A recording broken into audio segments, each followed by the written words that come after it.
Syrian refugee Europe में गए, कितना बड़ा मसला बना। रोहिंग्या शरणार्थियों का आप मसला जानते ही हैं कितना बड़ा है।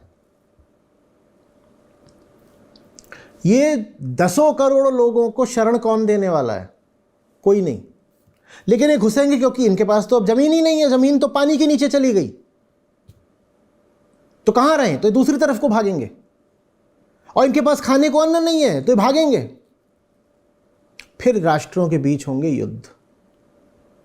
क्लाइमेट चेंज बहुत बड़ा कारण बनेगा अगले विश्व युद्ध का। देश ही मिट गया, देश की बहुत बड़ी जमीन तो समुद्र खा गया, तो देश ही नहीं बचा, तो क्या करेगा फिर? वो कहेगा दूसरे की जमीन हड़पूंगा और क्या करूंगा। और वो कोई ना कोई तर्क निकालेगा, वो कहेगा देखो मेरी जमीन खोई है क्लाइमेट चेंज की वजह से, और क्लाइमेट चेंज के जिम्मेदार तुम हो, तो मैं तुम्हारी जमीन ले लूंगा। और आप अच्छे से जानते हो कि जब वॉर होता है तो जीडीपी का क्या होता है। आप बहुत अच्छे से जानते हो। आपसे कहा जाए कि 1940 और 45 के बीच में साहब यूरोप का जीडीपी ग्रोथ रेट बताइए, तो आप हंसने लग जाओगे, बोलोगे वॉर के समय कोई जीडीपी ग्रोथ रेट होता है? सारी इकोनॉमी फिर वॉर एफर्ट्स में झोंक दी जाती है। उस समय जीडीपी का क्या है? कुछ नहीं।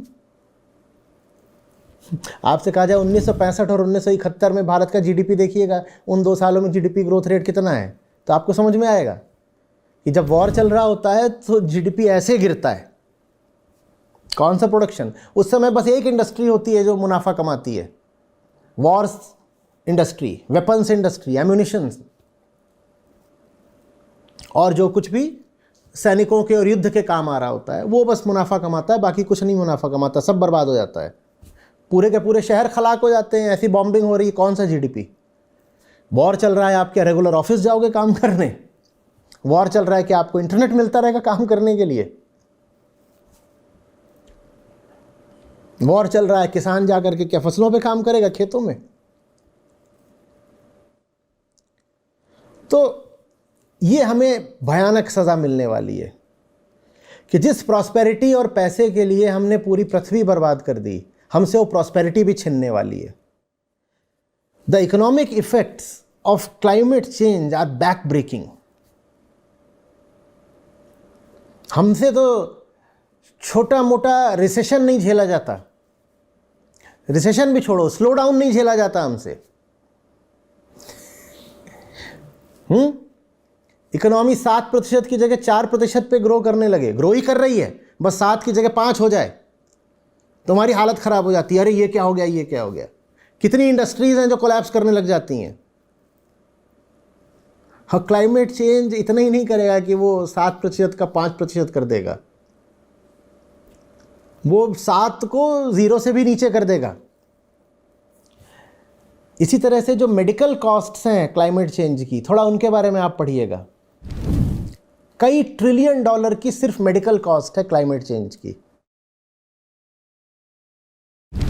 और ये तो अभी एस्टिमेटेड कॉस्ट्स हैं on the basis of known variables. Known अभी हो क्या रहा है साहब कि जैसे जैसे ये ग्लेशियर पिघल रहे हैं, पुराने वायरस, लाखों करोड़ों साल पुराने वायरस जो इन ग्लेशियर्स के नीचे तब से सोए पड़े थे।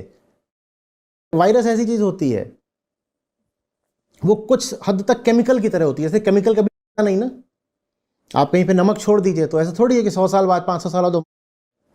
वायरस में भी कुछ गुण सिर्फ मटेरियल के होते हैं, मटेरियल की तरह होता नहीं कभी।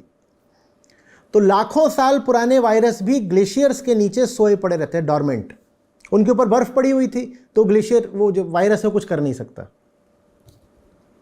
अब वो बर्फ पिघल रही है, दुनिया के बड़े बड़े ग्लेशियर साफ हो चुके हैं। कई पर्वत जिनकी चोटियां कभी किसी ने देखी नहीं थी क्योंकि वो सदा हिम के नीचे दबी रहती थी, उनकी चोटियां अब नंगी खड़ी हैं।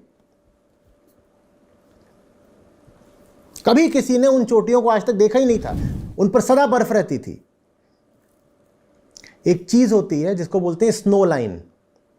स्नो लाइन का अर्थ होता है वो अल्टीट्यूड जिसके ऊपर बर्फ परमानेंट होती है। स्नो लाइन ही बिगड़ गई है। जहां लाखों साल तक बर्फ थी और जहां कभी पत्थर और जमीन देखे नहीं गए, वहां बर्फ गई। पहली बार हुआ इतिहास में मनुष्य के। तो वायरस निकल के आ रहे हैं और ये अननोन वायरसेस हैं। ये जो करेंगे उसकी तो मेडिकल कॉस्ट अभी कैलकुलेट भी नहीं हुई है। एक अननोन वायरस आ गया जो नोवेल कोरोना वायरस था, और कोविड ने चाहे विकसित देश हो, अविकसित देश हो, अमेरिका हो, चीन हो, भारत हो, सबकी कमर तोड़ के रख दी पूरे 2-2.5 साल तक। और कोविड से कहीं ज्यादा खतरनाक, ज्यादा कंटेजियस और ज्यादा फेटल। कंटेजियस माने संक्रामक और फेटल माने प्राणघातक वायरस इन बर्फों के नीचे से निकल करके अब सामने आ रहे हैं। और अभी तक तो मेडिकल फ्रेटर्निटी को ये पता भी नहीं है कि वो कौन से वायरस हैं, क्योंकि वो तो छुपे हुए थे, क्या पता कौन है। बस वो हैं हजारों वायरस, वो निकल के आ रहे हैं। हजारों माने हजारों अलग अलग स्पीशीज के वायरस हैं वो। और उसकी जो मेडिकल कॉस्ट होगी वो गिनिए कितनी है।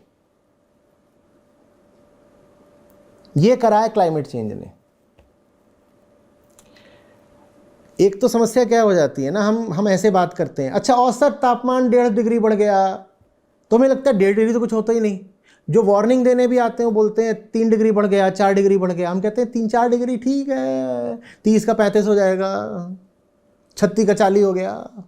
हमें लगता है जैसे हमारे कमर के नाप की बात हो रही है कि 36 की कमर थी, बहुत खा पी लिया, 40 हो गई तो कोई पहाड़ थोड़ी टूट पड़ा। वैसे ही 36 डिग्री औसत तापमान था, 40 हो गया तो क्या हो गया साहब? वो औसत है। जो एक्सट्रीम्स हैं वो 10-10, 15-15 डिग्री ऊपर नीचे होने वाले हैं, नीचे कम ऊपर ज़्यादा। एवरेज टेम्परेचर राइज होगा 3 डिग्री 5 डिग्री, जो एक्सट्रीम है वो 10-15 डिग्री ऊपर जाएगा। और आपका कोई भी सिस्टम उतना टेम्परेचर राइज झेलने के लिए बना ही नहीं है। आपकी ये जो एयरप्लेन्स हैं ये आसमान से पट गिरेंगे ऐसे जैसे पत्थर गिर रहे हो आसमान से, क्योंकि ग्रीन हाउस इफेक्ट का मतलब होता है कि एटमॉस्फेयर में एनर्जी बढ़ गई है। ग्रीन हाउस गैसेस एनर्जी ही तो ट्रैप कर रहे हैं ना। मीथेन है, कार्बन डाइऑक्साइड है, वाटर वेपर है, नाइट्रस ऑक्साइड है, क्या कर रहे हैं? ये एनर्जी ट्रैप कर रहे हैं। वो एनर्जी क्या करेगी? वो अपर एटमॉस्फेयर में भी टर्बुलेंस बनेगी। टर्बुलेंस क्या चीज होती है? हवा। आपके जो प्लेन की डिजाइन है, जो विंग्स हैं, वो उतनी टर्बुलेंस के लिए बनी नहीं है। उनकी डिजाइन हुई थी नॉन क्लाइमेट चेंज एरा में, जब क्लाइमेट चेंज उतना बड़ा खतरा नहीं था। उस समय एयरक्राफ्ट डिजाइन हुआ था। वो जो वहां जो ऊपर होगा उसके लिए तो एयरक्राफ्ट डिजाइन ही नहीं है। एयरक्राफ्ट झेल भी नहीं पाएगा उतनी टर्बुलेंस को। अभी अभी हुआ है सिंगापुर के ऊपर या साउथ ईस्ट एशिया में किसी जगह पर हुआ है। एक हवाई जहाज़ है, उसके इंजन में कोई ख़राबी नहीं, उसकी कोई मिड एयर कोलिजन भी नहीं हो रहा है कि कहीं भीड़ भुड़ गया है, कुछ भी नहीं हुआ है, कोई उसकी हाईजैकिंग नहीं हो रही है।